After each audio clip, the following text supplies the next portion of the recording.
ladies and gentlemen, as we all know, that there is a digital divide that exists. One where we all want to be, one where we are. And then there are a lot of steps in between that we need to take to make things happen for us to achieve the final outcomes and drive the kind of business outcomes that each one of our organizations is gunning for.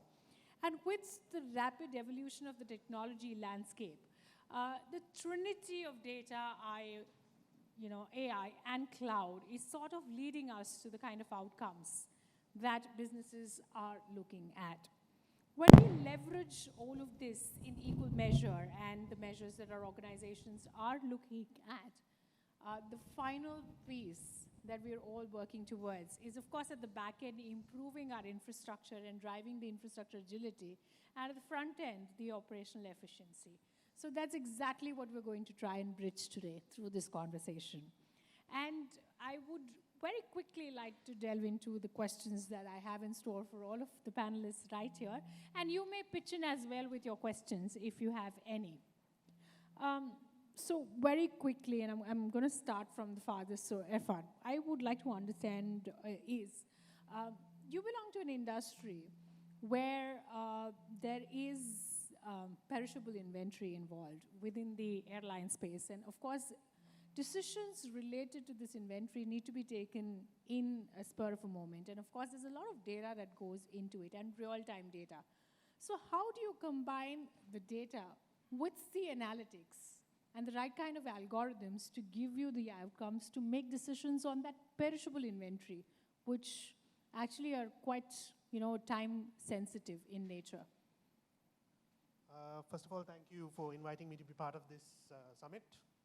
So I just want to start off by actually saying I recently joined the airline industry, and one of the most interesting things that I actually came across was the fact that it was, even though you'd assume that an industry as vibrant and as powerful as an airline industry, it would have the latest technology and everything. But what was surprising was how backward the whole thing was. It is still legacy systems. Believe it or not, they still have COBOL developers. It's all green screen technology. And this is not a regional thing. It's not based in Sri Lanka. It's not based in India. It's a global thing. Even the bigger carriers like Emirates, all are still very, stuck onto their legacy systems and stuff. And there are multiple reasons why they can't move. To answer your question, Kanji, basically, like you said, everything it's all based on data. Whether we like it or not, I think normally when I have a conversation like this, I will kind of address it in a different way with a different audience, but I'm surrounded by like-minded individuals, IT people. We know whether we like it or not, data, artificial intelligence, the cloud, it's here to stay. There's absolutely no way that you're going to work around it. Doesn't matter on the sort of industry. You could even be in the smallest industry. Eventually, this is where we're going to end up with. And it's either you kind of jump on board or you kind of get left behind. So to answer your question, basically with us, it's all data. If you consider the way how competitive the market is and how basically how competitive, that's like the core of this thing, how competitive the market is. We entered a space that is incredibly complicated. Incredibly complicated. We have very limited inventory. We have 3 aircraft that we're currently flying. And we need to make sure that there is a constant evaluation of pricing, constant evaluation of demand, multiple various other factors like holidays, long weekends coming up, socioeconomic factors, maybe there is pilgrimages, those sort of things. All of this data kind of has to come together to make our decisions. So while as passengers we assume it's a simple, let's just put whatever price we want up and see whether it kind of hits, it doesn't work like that. Every price that you see, whether it's us, whether it's one of the competitors, whether it's Emirates or Singapore Airlines or whatever it is, it's carefully thought of, and it's not human-driven. It's not human-driven, even though you'd assume it's human-driven, you'd assume it's a board of people saying, okay, let's price it today at this price and tomorrow at a different price. It's not. We take multiple factors in, and systems kind of drive the deciding factor. And like Kanchi mentioned, it's perishable goods. So if we don't get that equation right, we see an entire aircraft that could go with 3 or 4 passengers, and that basically is a huge hit. When you take the aviation industry, it's a huge hit because flying planes is not cheap. I couldn't agree more. So having the right kind of data at the right time to drive the right kind of decisions is where all of this is headed. Correct. And data nowadays within the organization has become a living, breathing asset. Unless we tap into the potential of this data, which is as vast as it could get, we're not getting anywhere. And on that question of data, Dhruvi, I'm going to come to you. And you belong to the financial space. And there are a lot of decisions that are make basis data available for the customers that you're dealing with, whether that is the credit risk that the customer brings forward, or whether that is to do with the kind of delinquency a customer could have. And even if you have to probably upsell a product to that particular customer, those decisions also need to be made on the basis of data. So how is it that you get it right every time? First of all, thank you for inviting me. And unlike the industry that Irfan is in, we are unfortunately regulated from top to bottom. So, so we have to be extremely careful with which steps we take because we are answerable. And this is customer data and then there's national interest as well. So, I mean, the banks, of course, always depend on data, whether it be, for instance, if you go and apply for a loan, even I'm talking about 10 years ago, they will look at your credit history, they will evaluate you, even if it was using manual systems, there's always been a way that people are evaluated. So these systems have actually evolved. So nowadays, of course, with the technology available, it's all about data modeling. We have our machine learning algorithms. They will feed data in.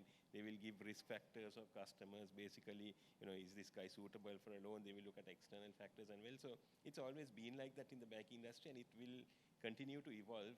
Of course, because we are dealing with a lot of people's money, be it investors, loan takers, and all of that type of thing. So data is a big part of our journey. So traditionally, things like credit risk rating, we do models internally when we are giving corporate loans or individual loans. We will run through a system somewhere down the line. It's very, very unlikely. There are no human decisions actually that are taken as a part of this. Yeah, at the end of it, there'll be a risk officer and somebody who will actually rubber stamp your loan or your investment. But believe me, it has already gone through a grind, a complete grinder, and actually come out. And if somebody actually within the bank actually tries to override that, sometimes the decision has to go all the way up to the CEO because it's not leveled off at lower levels. So going forward with the new technology, so we are constrained in some ways because we can't go out open with cloud. There are regulations that say that you are limited to the type of data you can put on cloud. So one strategy that we use is we do something called anonymization. So we bring similar sets of data into buckets, we anonymize this data, and then we try to run our models of that. So obviously, you will never have the amount of computing power you need to run this type of model on-prem. So this will all go to cloud, but we have to, as a regulatory requirement, we have to ensure that this is all anonymized. And that's one way that we actually run models. And we also see all developments are actually coming from cloud. So there's no hiding your head in the sand about it. You know that it's coming that way. So you just have to make sure that you're compliant, because for us, that's number one. And two, that we achieve our objective by modeling it, anonymizing it, and then running it through these commercially available models. Like, what you see now. But even there are, ChatGPT has really blown this industry up. But the Google folk come and tell us, look, chum, we've been doing this since 2008 and we built the model before ChatGPT came around. So we work with some models of them as well. And believe me, some of the stuff you see that's going to come up is like amazing. You have to accept it and figure out how to get on the bandwagon, or like you said, you're going to get dropped off very quickly. And that's sort of my view really on that. And that's brilliant. And I'm sure that a lot of people in the room resonate with the kind of articulation that you've given to this particular aspect of things. And for us, on the other side, if we're not within the financial space and working there, then it just gives us an insight into what actually goes into making that decision. So the next time you and I are at a desk for an officer to, just say that, okay, do something for my loan, it's just the algorithm at the back end that's giving you the eligibility. Nothing can be done to override that. Thank you. Well, with that, Ranga, I'm going to come to you. And we're speaking about data and using data in different ways. And data perhaps is one asset that can, it's like the elephant, and I'm sure everybody's heard about the story of the elephant and the 6 blind men, right? You view it from different angles and it gives you different outputs. And currently, that's where we are at. While there's an ocean of data that exists, each one of it can predict what that data can do for us only from that particular aspect where we're viewing it. But then there's a whole ocean of things that can be driven through that data. So, Iranga, what I would like to understand from you is that within Jubilant and the kind of business that you belong to, the quick service restaurants that you have, I'm sure the data is being used, coupled with AI, of course, to derive a lot of customer-driven decisions that can actually elevate the customer experience for anybody who walks in through the doors. So what exactly is being done, and how is that disparate workforce that you have across those restaurants through the country following the same process? So when it comes to our industry, we actually rely more on manpower because anyway the machine learning and AI, everything is being used, but ultimately we have to make sure that we give out a 5-star pizza to the end customer. So with this kind of attrition and with this the low skill of labor force we have, it's very difficult to maintain the quality of the pizza. So what we have done is we are actually analyzing from the time of the customer who's going to place the order, each and every click, each and every scroll, whatever the pages they are posting on, everything is getting analyzed. And even after, the thing is actually we are doing a fresh kind of thing. So our doughs and our fresh vegetables and everything has a very short expiry. Absolutely. So because of that, we have to make sure that we have the right balance in maintaining the stocks and all. So we have to make sure that we order whatever the correct quantity, and we have to make sure that we don't waste them.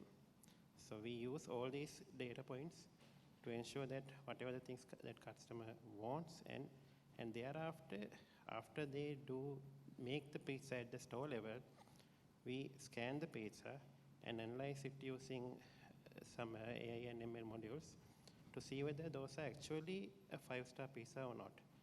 And when it comes to the trainings and all, we use those data. We use those data to let the training teams to understand how they performed at the store level, and then we use them to maybe to do their incentives and schemes and like that. So those things are very used in there. Absolutely. So using data to get your workforce to drive customer outcomes while still keeping the inventories in check. Brilliant. And I'm now going to switch gears onto the conversation. And Irfan, in your articulation to the previous question, you referred to legacy systems and the fact that we're all dealing with legacy systems, but then splicing them with newer technology to derive, better outcomes for the organization. So how does an organization deal with these legacy systems? And what exactly can be done to get the right kind of layering on top of the legacy systems to drive the outcomes that we are looking for? See, the key thing I think that I would like to add is the legacy systems, we shouldn't consider it a bad thing. It's part of the infrastructure. We kind of have to understand that even with the airline industry, there is a shift. We see a massive shift, and it is changing. There are obvious barriers to actually adoption. One of which is the cost. It's massive cost to actually change legacy systems. You'd have to look at downtimes and those sort of things. Another interesting thing, like I said before, I'm surrounded by like-minded people, so I can kind of openly say this. But this whole idea that sharing data is bad. Sharing data is, big corporations going to take it and they're going to run away with it. They're going to do bad things to you and your family. And so I think this is one of the biggest kind of barriers to what we can achieve. Let me just share a quick this thing. So CETA is one of the governing bodies. It's one of the governing IT bodies for the airline industry. And there is an airport that they've actually introduced where you can walk in, it recognizes your face, it scans, it basically knows, okay, Irfan Ismail has walked into the airport, then it identifies where you are in the airport, it identifies which terminal you're headed to. So I can pretty much complete my entire journey from the start to the finish without even showing my passport. Right. All this information is available. Sounds amazing. And as a person who's in the IT field, should be the way things are. But then you get the, the massive fear, the massive pushback saying, no, these guys have my data. They're going to have my passport details. And I honestly can't understand. I can't understand how that kind of is an issue, because people are willing to give their data up for, Facebook and Instagrams, and they would literally do TikTok videos with their house numbers in the background. But, when it comes to this sort of thing, it's usually taken as a bad thing. So yes, to answer your question, legacy systems will continue to remain as this thing as long as we have this mindset where we can't move forward. For a legacy system to kind of move forward into the new setup, we kind of need to feed it data. As long as people are of this view that passing on data to corporations is bad, and I understand, yes, there are definite bad sides, but then again, you'll have to think about it. Basically, we as a collective have to kind of convince. Now, even if I go and apply for my driving license, I'm giving them my passport photo, I'm giving them an ID, a photo ID, I'm giving them all my details. I have absolutely no problem with that. I'm trusting the Sri Lankan government with this data. How secure is that versus, an airport having my information or any other thing? So, Kanchi, I don't think legacy systems can kind of be eliminated completely as long as we have this mindset that data collection is bad, data dissemination is bad, and like in the previous panel also, they spoke about data security. So we understand this. We understand how secure it is. And if Drew mentioned how everything is basically, they make it unrecognizable when data is analyzed. So we understand, as an industry, we understand what goes on behind the scenes. We understand that, okay, my name, Irfan Izmir, my identity card number, my car number, if it is used in the most secure forms possible. Yes, there are data breaches, but the same way, nothing is secure. Nothing is, 100%. So until this mindset changes, legacy systems will still be, they will still continue to run. Believe it or not, a lot of people prefer to actually go to travel agents and book tickets and this thing, because they're scared. They're scared of entering credit card details online. We work with commercial banks, so commercial bank is our official IPG, and we are constantly working with them to kind of educate people. Don't worry about putting your card online. We are not going to steal it. Commercial bank's not going to steal it. They already have your details, whether you like it or not.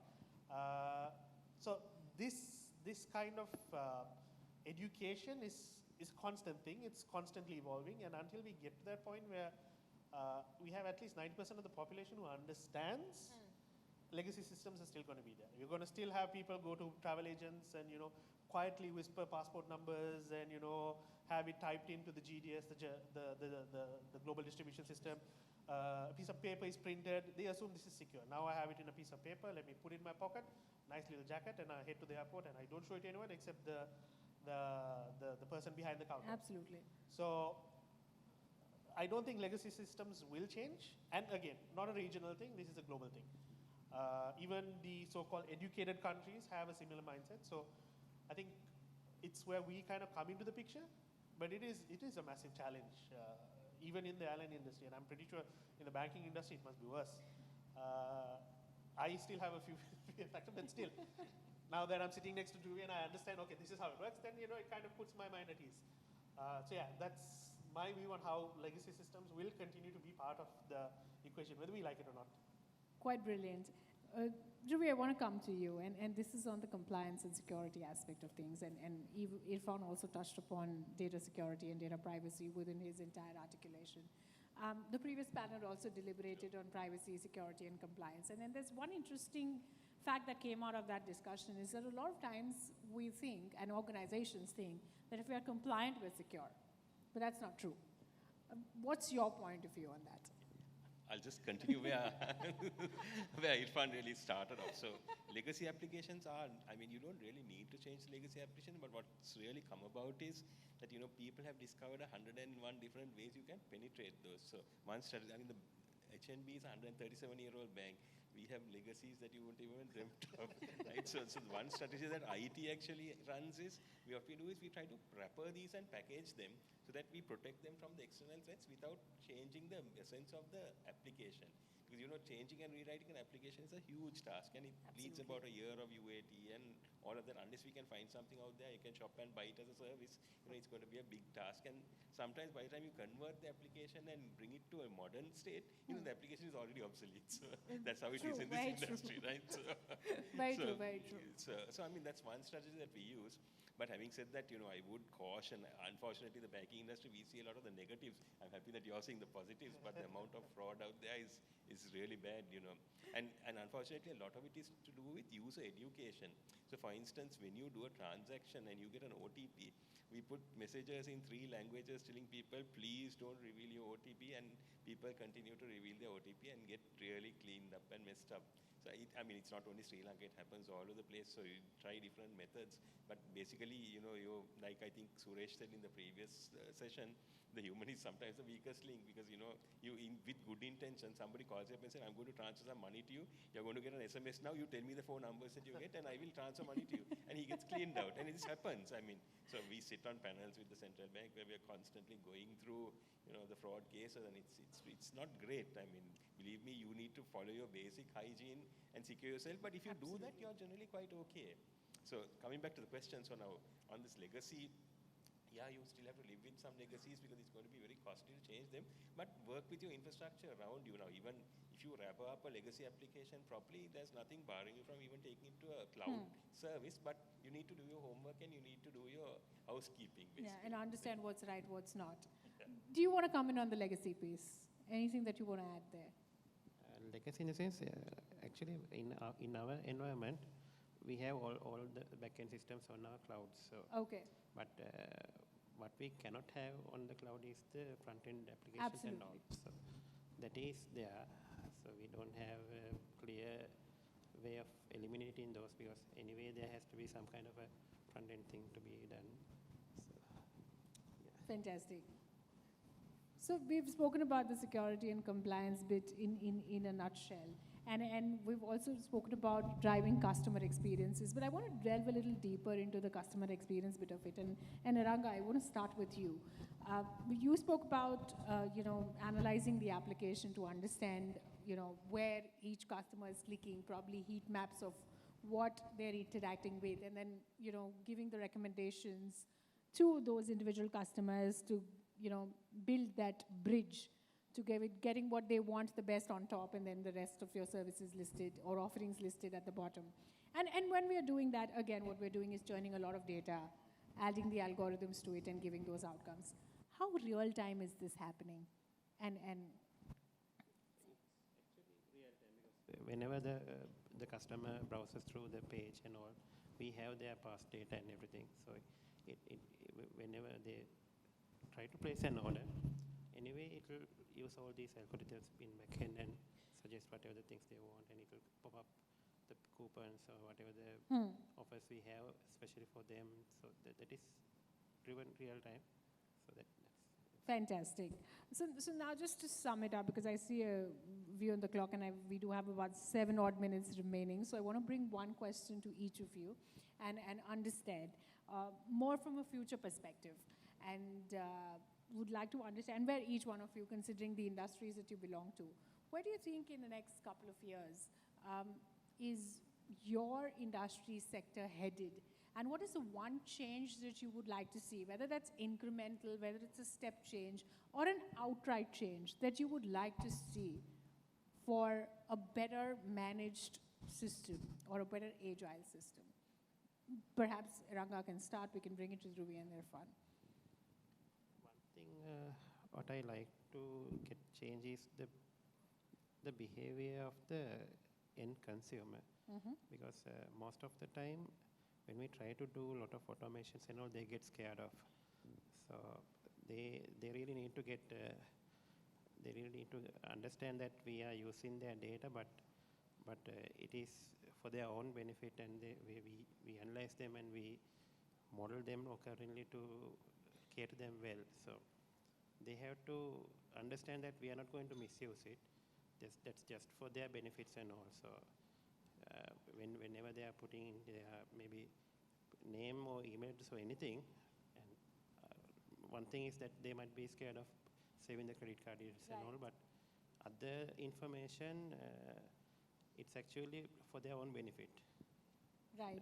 So basically, a change in the outlook towards what data should be private versus what not, and what kind of information can be shared to better serve them is something that you would like to see changing in the data privacy side of things.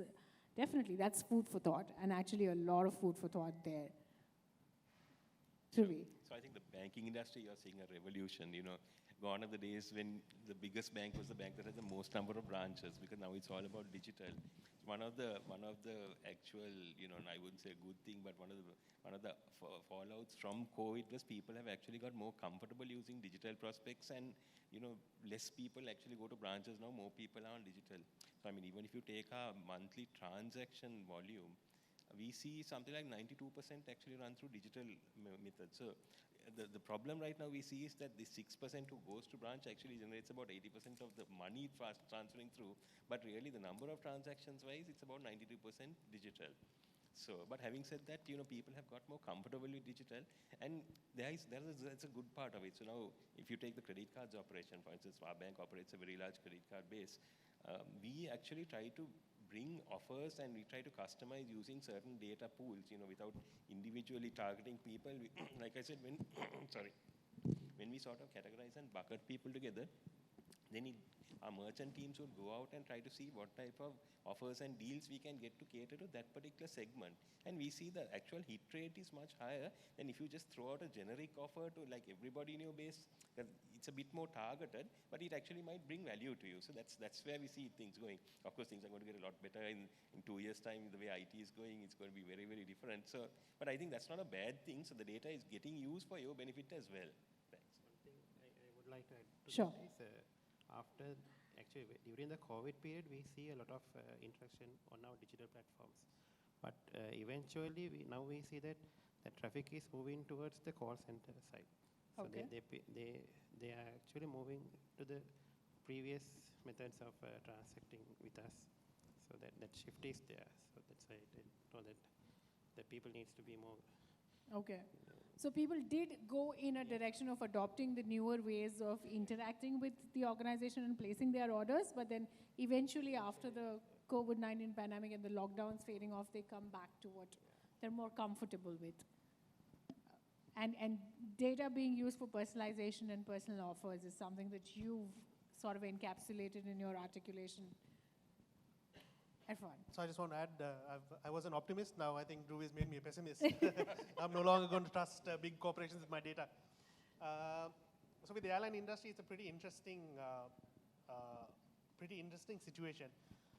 If you guys want to actually research about it, you can research about NDC. It's called New Distribution Capability. There's something called One Order. It's all under the IATA platform. So with the airline industry, the future is here already. Basically a cloud-based solution that kind of takes everything that we currently do manually through legacy systems, through other vendors. They've brought it onto a single thing called the New Distribution Capability, the NDC. It's been there for the last 10 years, believe it or not. And One Order is also an IATA initiative, which basically means that if you were to purchase, or if any passenger, any travel agent, any sort of person who has to deal with the travel industry will go to a single platform, which is a cloud-based platform. You can, so it could be anything. It could be marketing agencies. Marketing agencies need, say, a picture of our aircraft. They simply go to the NDC platform, which is an XML layer. They go and they download whatever data.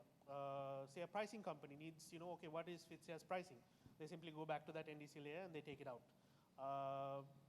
A travel agent in Kalmune decides, okay, what's the current offers? Goes and pulls it out of the NDC. So the technology is there. It's been introduced and it's been pushed to airlines, but it's not being adopted because of obvious reasons. Downtime, training, so implementation and stuff like that. So it's quite interesting to see the fact that, the future is already with us, but we just can't adopt it. Yeah, so that's basically where I see the future, and it is technically the future. It's a single platform where everything works with a single vendor. And yeah, that's brilliant. Actually, we already know where we are. We already know where we want to be. We're kind of stuck in the middle and pushing forward. Right. That's right. We do have some time and time enough to take a question or two from the audience. So if any of you have questions for our panelists, You can raise your hand. We'll have the mic brought forward and you can address your question. We'll try to have them, respond to it in about 30, 40 seconds. Any questions from the room? Or any comments or observations? Anybody? Anything? Sure. Can we have the mic brought forward, please? And while you're asking your question, it would be great if you could let us know your name and the organization that you represent. Then the panelists would be able to add a lot more perspective to their response. Yes, good afternoon. I'm Nuwan Fernando from National Development Bank from the CISO function. A question about bridging the divide. Now you mentioned that some people are reluctant to enter their personal details in a digital platform, whereas they would be more sort of open to sharing it on a social media platform. So doesn't the digital trust, a trust issue, is it a trust issue? Or is it something else that is preventing them from using these digital platforms to do financial or money transactions involving money or payments versus like social media or social networks where it is just free? Could I answer that question? Yes. So basically, what I would like to kind of add to that was the fact that I think what's missing in this equation is common sense. I would understand, now like you mentioned, the fact that if I get a text message saying that I have 150,000, give me your OTP. So it is hands down common sense. A person should be able to understand, okay, if I enter data, I understand how this bank or how this financial institution or how this organization is going to use it. But at the same time, if I don't have the ability to, set apart, okay, this is an actual request for my data for actual purposes versus a fraudulent attempt. So I think that's a bit of a challenge because it's not about education, it's just about plain old common sense. And unfortunately, common sense is not that common anymore. And it's not, again, not a regional thing, it's a global thing. I understand if I suddenly get a message saying that I've won, an Arpico voucher, please send my credit card details, I would understand, okay, it's probably a fraud, this thing. Or I would take the steps to kind of verify it. I would call Arpico, I would say, are you running a promotion like this? This is my name, this is my number. Whatever it is, I would take the necessary steps. So I think the problem that we have here is the fact that the common user or the common person who actually passes on this information cannot distinguish between, actual request for data and, fraudulent request for data. Absolutely. What to share and what not to share. Let me just add to that. Yes, so please. This is an initiative taken up by the central bank really for the entire population. We are all very much a part of it. It's user education. So if you see in India, we had the cricketers come and actually tell people, you need to take these precautions. There's a big campaign that's just loaded up in Sri Lanka as well. But like he said, common sense is not common anymore. And that's a rare commodity now that we really look for in people, especially when we're hiring. So you need to take the basic steps. I mean, somehow it stems from when you were a kid, your mom said, don't go walking off with strangers, stick by your dad or mom and don't move around. So, I mean, those basic hygiene factors still apply, to this day. So you need to still be careful about it. But having said that, especially when you deal with people like banks and all, you have to verify that you're in the correct platform. There are plenty of spoof sites which will look exactly like your bank portal, but even the email that comes to you, say the email has come from the bank, but you just open the top header and it's underneath, it'll be ndbbank1.com or something like that. So these are tricks that people use.